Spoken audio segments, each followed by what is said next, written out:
Olá, tudo bem? Sou Silvio Andrade, engenheiro civil da Engenharia Play, e estou aqui para a gente mostrar agora a prática da impermeabilização de uma junta de fachada.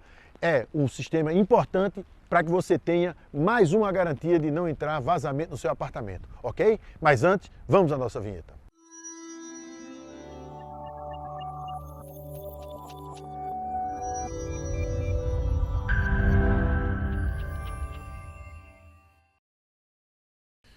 Bem, eu estou aqui agora no laboratório da MC Balchimida, aqui de Vitória e Santo Antão, né, unidade de Pernambuco, e vamos mostrar, como falamos no vídeo da teoria, como é a aplicação daquele produto que faz a impermeabilização da junta para que você tenha algo a mais, para que você possa ter a tranquilidade de, mesmo que a junta falhe, não ter entrada de umidade na sua casa, na sua unidade habitacional.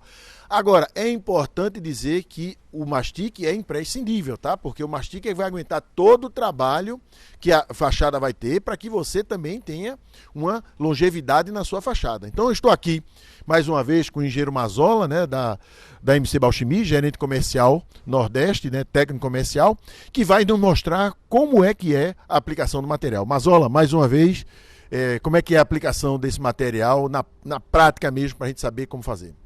Bom, Silvio, fazendo a parte prática, né, vamos fazer uma demonstração aí. Primeira coisa, dos cuidados, né, que você tem que ter antes de iniciar o trabalho, né. Então, a primeira coisa que a gente vai fazer, verificar a junta, né. A junta está feita, estamos lá com o embolso, né? A medida está correta, né? Então tem que ter informação lá do projeto, profundidade e largura já definida em função do material que ele vai utilizar aqui, do selante, do tipo de pastilha, o tipo de acabamento que vai vir antes. Então a gente mede lá profundidade, então a gente vê aqui a profundidade entre 35 e 40, né? Para essa junta que a gente definiu com aproximadamente aí, ó, tá com 18, 19 milímetros. Então, mediu largura, mediu profundidade, tá ok. Né? O que a gente vai fazer? Fazer uma inspeção para ver se tem algum material que obstrui ela em algum ponto e fazer a limpeza para garantir que a gente vai ter uma aderência correta desse sistema que a gente vai colocar. Né? Então, primeira coisa, a gente pega uma escovinha, né? Pega uma escovinha, pode até utilizar uma espátula também, né? Se tiver algum material pontiagudo, alguma rebarba ou coisa do tipo, você remove. Então remove, sei lá, um material mais duro, ou impureza. Com uma escova a gente faz a limpeza interna, né? Tira pó, né? Pode ser escova, pode ser um soprador, um aspirador, dependendo de onde você vai estar, se é um retrofit, tem apartamento, tem gente usando, tem gente não pode. Então é importante que você faça a limpeza, né? Seja com escova, pano, coisa do tipo. Removeu toda a sujidade, né? Então vamos tirar toda a impureza que tem aqui na nossa junta. Removeu a impureza, a gente vai lá, passa um pano para garantir que essa região que a gente vai fazer a impermeabilização vai ter condição de promover a correta aderência. Agora uma pergunta, Mazola.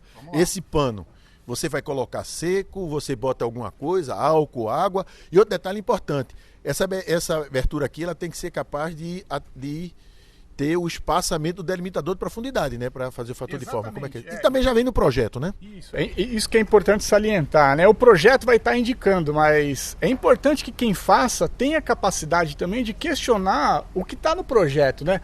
Não no sentido de querer corrigir o projetista, mas as coisas têm que fazer sentido, né? A gente tinha falado de fator forma, a gente vai falar numa próxima aula do selante em específico. Então, se a junta tem lá 20 milímetros, é bem provável que você tenha que ter profundidade só do selante de 10, 12, 13 às vezes, né? E atrás do selante vai ter que ter um espaço para utilizar ele como limitador de profundidade. Né? Então, se você tem 20 aqui, você tem que ter mais do que 20. Né? Então, se você não tiver isso, já está totalmente errado. Então, o importante é ter essa noção. Né? Tem que ter o limitador de profundidade. O limitador de profundidade ele deve ter, em média, o diâmetro mais 15, 20, 30%, né? Então se a gente está trabalhando aqui maior com 20... do que a abertura da junta. Então se a gente está trabalhando com uma abertura de 20, a gente vai ter que trabalhar com um limitador de 25, né? Para entrar com interferência, né? Para que a gente consiga fazer a aplicação sem o deslocamento dele. Né? Porque se eu imprimir um esforço maior na aplicação, eu posso estar movimentando o limitador, aí você perde a funcionalidade dele e altera o fator forma. Então é importante ter o espaço para ele e estar com essa medida conferida. Ô Mazola, então vamos considerar que esse substrato aqui está bom. Tá? Então não vamos nem falar se ele não está ruim. Vamos imaginar que ele está bom. Tá bom. Então, o que é que a gente faz? A gente precisa aplicar Prime ou a gente já pode aplicar o produto? Silvio, substrato bom, testaram, deu aderência, vamos direto no produto. A gente vai conseguir ter um resultado bom, né? Porque o produto permite isso no substrato bom. Vamos fazer a aplicação. Então vamos aplicar? Vamos Vamos aplicar. lá. Então, só recapitulando aqui, ó, limpei superfície, né? Pano seco ou com álcool, né? Dependendo do que você tem aqui, paninho com álcool, limpou, tudo limpinho, já limpei por dentro, passei a escovinha, né? Toda a sujidade foi removida, a gente vai fazer a aplicação do produto agora. Tá, então vamos dar uma olhada aqui, não dá nada. Então, como eu falei, né? A gente tem um material aqui que já vem homogeneizado, né? Perdão. É um material monocomponente, o que a gente precisa só homogeneizar. Se é um material que ficou às vezes algumas semanas parado, ele pode dar uma decantada, vamos dizer assim. Então, o ideal, né? Assim como toda membrana, toda resina, você vai lá, homogeniza, homogeniza ele, né? Pode passar para outro recipiente menor para facilitar, né? Se for botar. Pode passar sim. Você pode pegar, utilizar a bandejinha, utilizar um recipiente menor, não tem problema nenhum. Então, com um pincel, né? Para fazer principalmente a parte interna, né? Então a gente pega lá pega o material com o pincel. Eu vou lá dentro da junta, garanto que eu estou fazendo embebedando, né? Ou vamos dizer assim, preenchendo tudo, né? Então eu não preciso, vamos dizer assim, economizar, nem tentar espalhar demais. Né? Nessa primeira aplicação aqui, então eu vou lá, faço toda a proteção, vou fazer mais um pedacinho aqui. Eita. E não tem problema, viu, se o profissional lá não tiver habilidade, for como eu, que deixa escorrer um pouquinho, tá? É porque também ela não atrapalha a aderência não atrapalha, né? Não atrapalha. E é um material de fácil remoção, né? Mas no caso que aqui vai continuar, vai ter depois o investimento, nem precisa se preocupar com isso, nada, porque ele vai aderir bem, exatamente, não prejudique nada. Então, demos a primeira demão lá dentro, garantimos que está tudo selado e a gente vem agora faz a parte externa. Externamente, o que a gente recomenda? 7, 8, até uns 10 centímetros para cada lado, né? Porque aí é a ferramenta que o pessoal tem utilizado.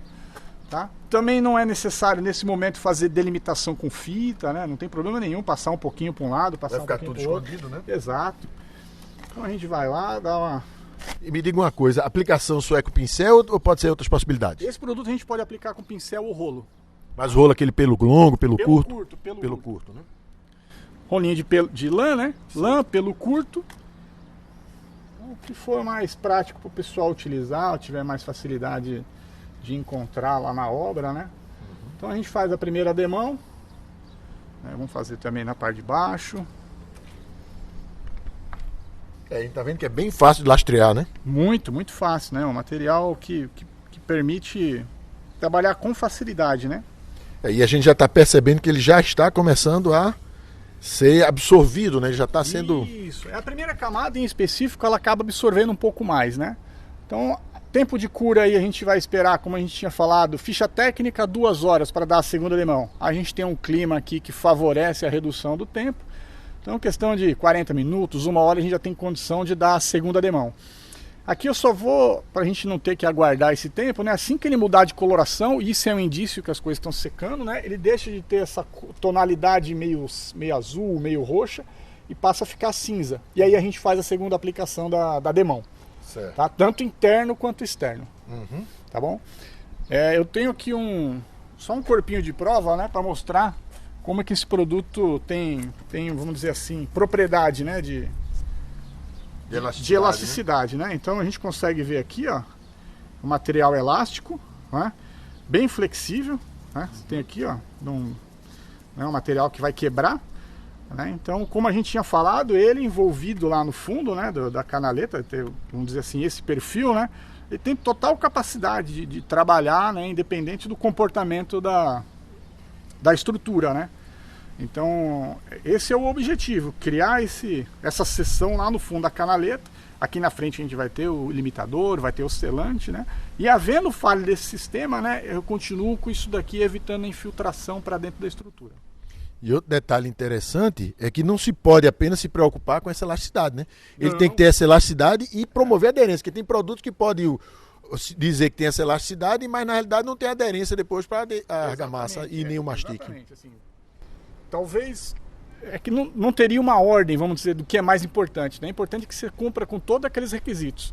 Flexibilidade, alongamento, ruptura no alongamento, a aderência e a resistência ou compatibilidade com o material que eu vou utilizar sobre ele. Seja argamassa colante, seja textura, seja pintura. Então o objetivo é que você tenha um material com capacidade de receber qualquer tipo que seja o revestimento, tenha boa aderência no substrato e tenha flexibilidade, né? E para isso a gente tem as normas. Então toda a ficha técnica tem lá, atende a norma, atende a norma, atende a norma, né? Alguns parâmetros eles colocam lá que isso se sobressai muito, né? Então é importante estar junto com a ficha técnica, com o fornecedor, para esclarecer qualquer dúvida. Agora, tem aquela situação em que faz o teste e necessita de um primer. Como é que a gente faz com esse primer? Vamos mais para cá para te aplicar esse primer? Vamos lá. Enquanto a gente está no intervalo lá da segunda demão, né, a gente vai mostrar o primer. Então, voltando, né? A gente tem o substrato que aparentemente está bom, mas eu não tenho certeza. Vamos fazer o teste? Vamos fazer o teste. Faz a aplicação do produto, faz o arrancamento. Passou no número de norma, de fachada, beleza, deu 0,5, beleza, dá para utilizar. Tá com dúvida, deu 0,4, 0,5, 0,5 em cima, utiliza um primer. Qual que é o objetivo do primer? Fazer o tamponamento de poros, dar uma estruturada, né? Então para isso o material tem que ser bem fino e compatível com o material que você vai utilizar, né? Então primer aqui, vou utilizar uma membrana acrílica, primer acrílico. Então a gente vai fazer aqui a demonstração também, só da utilização desse material, né? Não é específico para esse produto, é um primer que pode ser utilizado também como tipo primer universal. Como primer universal, né? Então você pode utilizar ele para fazer fixação depois de argamassa colante também sobre ele, fazer pintura sobre ele, é como se fosse uma seladora. Mastique também? Mastique também. Mastique também. Então se na junta ou algum outro equipamento você for utilizar piso e eu não for utilizar esse sistema aqui, que já teria uma base, eu posso utilizar esse primer, né? Então faço a aplicação do primer, melhora a condição do substrato e aí eu colo o selante, né? Então eu vou garantir que ele vai ter uma aderência melhor do que colocado no concreto direto. Inclusive o primer a gente sabe que ele uniformiza, né? Se tiver um ponto mais poroso do que o outro, ele uniformiza. Agora, a preparação para o primer é a mesma de lá, todo lixamento, toda a limpeza? Exatamente, a preparação é a mesma, né? Tem que estar com a superfície limpa, sem sujidade, sem material solto, sem material contaminante, seco, né? Isso é importante também, esse material o substrato tem que estar seco. E... Vamos aplicar? Vamos aplicar, vamos lá. Como vocês estão vendo, pessoal, como eu falo, os detalhes é que fazem a diferença entre uma aplicação bem feita e uma aplicação com problema. Então você pode ter o mesmo material e ter um resultado exemplar e pode ter um material, o mesmo material e ter um resultado ruim. E às vezes você tem um material até um pouco menos elasticidade, mas que você consegue resolver e atender com uma boa aplicação. Então você veja como os detalhes são importantes e aprender com quem sabe, com quem tem todo o conhecimento do produto é muito melhor. Vamos lá, Mazola? Vamos lá. Então a gente, mesmo procedimento, né? Faz a limpeza da superfície, vamos utilizar um paninho ou com álcool, né? Faz a limpeza da superfície, vamos utilizar um paninho ou com álcool, né? Vamos lá, faz a limpeza da superfície, faz a limpeza da face interna da junta, né? Que aí eu vou aplicar o mesmo material o mesmo primer que eu vou aplicar aqui fora, eu vou aplicar lá dentro para garantir que eu vou ter boa aderência em toda a superfície, entendeu? Se puder só mostrar o primer aqui, ó. Então esse em específico a gente chama de D11, né? E tem uma coloração bem característica, né? Isso vai ajudar depois a gente identificar se foi aplicado ou não, porque ele fica com uma tonalidade como se fosse um rosa bem suave no concreto, né? Ele é um material tão fino quanto a água, que é o que vai permitir que ele faça penetração, vamos dizer assim, a percolação para dentro do concreto, né? Então é um material bem fluido, de fácil penetração, né? Ele não chega a criar um filme espesso no concreto, é um material que, vamos dizer assim, quase que fica incorporado ao concreto, estruturando, né, essa camada superficial, aumentando muito a capacidade de aderência de qualquer revestimento que eu venha colocar sobre ele, né? Ele faz uma ancoragem dentro do próprio concreto. Exatamente, exatamente. Oh.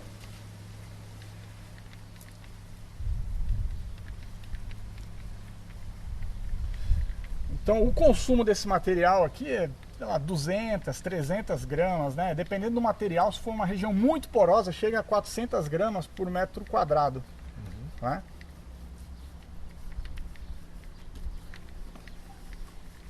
Como é primer, né? É importante ficar atento ao tempo. Tá? Importante ficar atento ao intervalo, né, entre a aplicação e o que eu vou colocar por cima, né? Eu não posso esperar muito tempo, né? Recomendação aqui, 1 hora de intervalo, ficha técnica, 25 graus, laboratório, umidade controlada. Aqui em campo, Nordeste, temperatura média de 30, né? A gente consegue reduzir bastante esse tempo. E aí eu vou ter esse material com, sei lá, 20 minutos, 30 minutos já com aquela condição de taque, né? Então eu vou encostar aqui, não molho o dedo, fica a marquinha, aquele superfície de durex, né? E aí eu já vou ter uma condição bem diferente de aplicação, né? Preencher os poros, né? Como eu tenho ele funcionando como selador, ele já evita o consumo excessivo daquele outro material que eu vou colocar. E também precisa aplicar Isso. dentro da junta, né? Isso, vamos continuar lá, né? Vamos fazer a aplicação, né? Só o tempo de trocar a ferramenta. Mesma coisa, ó. Do mesmo jeito que a gente aplicou lá com o pincel, a gente vai aplicar aqui também com o pincel, né? Dentro da junta, garanto que toda a superfície recebeu o material, né? E aqui a gente pode fazer a mesma coisa, ó. Posso usar a mesma ferramenta, né? Eu usei o rolinho lá para demonstrar como é que funciona com o rolinho, mas eu posso fazer com o pincel também, não tem problema nenhum.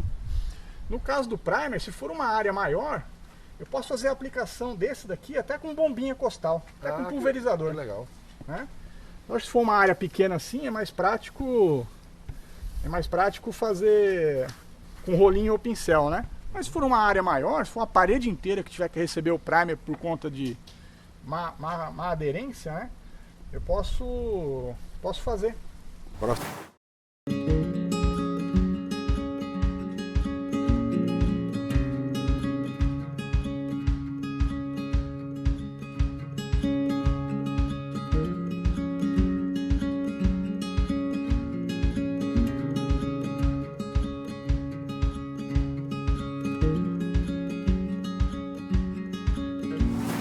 Bem, passou meia hora, o primer secou, a primeira demão secou, e agora, Mazola, vamos mostrar como é que aplica a segunda demão onde aplicamos e também a primeira demão no primer, ok? Vamos sim, vamos mostrar.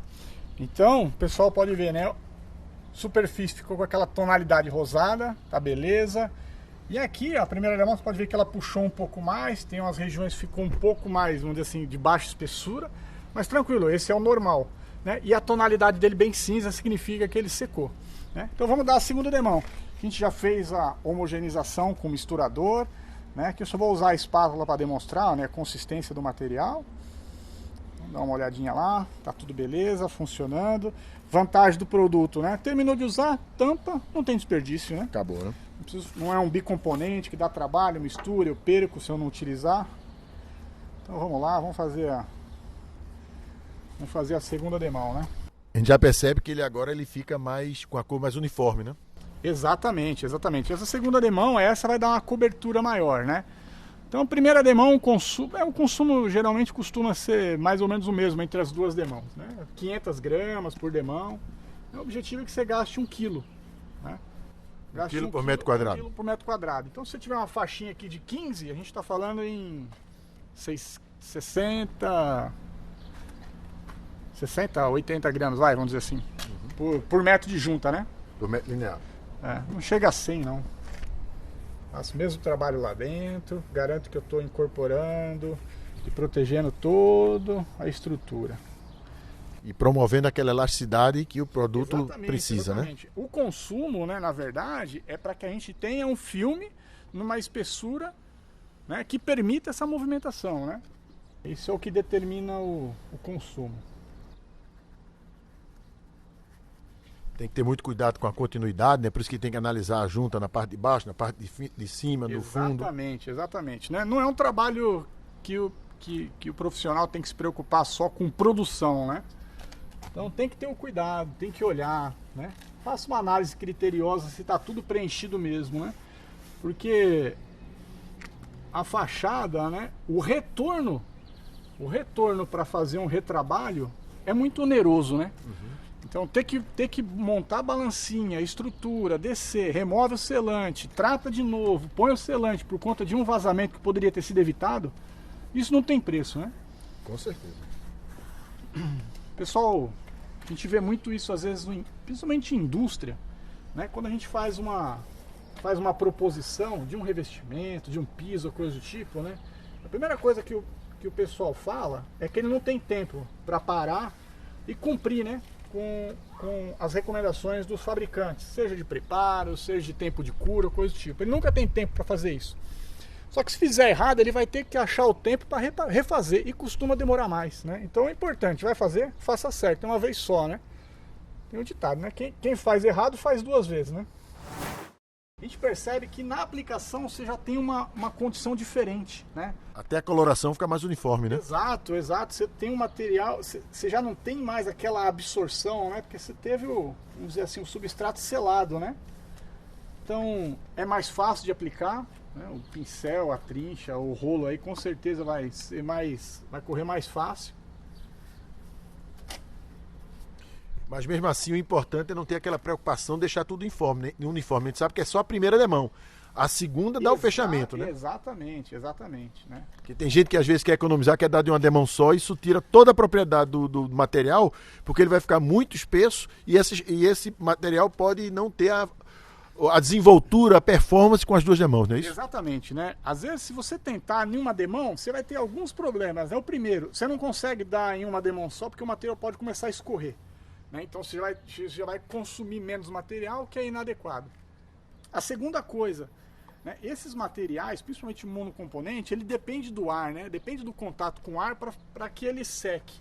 Então se você colocar uma espessura muito maior, ele não vai secar na mesma velocidade, porque você vai ter um composto lá dentro, seca superficialmente, e dentro você vai ter um material mais borrachudo que vai demorar mais tempo para secar. Então você não tem ganho nenhum, né, fazendo uma aplicação. Você vai ter o mesmo tempo, a mesma mão de obra, né, e ainda com o problema de não conseguir fazer a espessura correta, uniforme, né. Então a segunda demão justamente tem essa finalidade, né, corrigir onde você deixou passar na primeira, né? Me permite fazer uma análise mais detalhada se tem algum ponto violado, né? Tem algum lugar que eu não estou enxergando a resina. Então o objetivo é esse: faça a primeira aplicação, garantir que preenchi tudo, aí quando eu venho fazer a segunda eu consigo olhar, né? Olho direitinho, preenchido e está tudo beleza. Então esse é o jeito correto, são as duas demãos. Nesse caso não precisa ser duas demãos cruzadas, né? Pode ser da forma que a gente aplicou aí. Então vamos fazer o seguinte, vamos dar uma olhada no material já com as duas demãos, para a gente ver como é que fica a textura, como é que fica a cor, como é que fica todos os detalhes dele, ok? Então vamos lá? Vamos lá.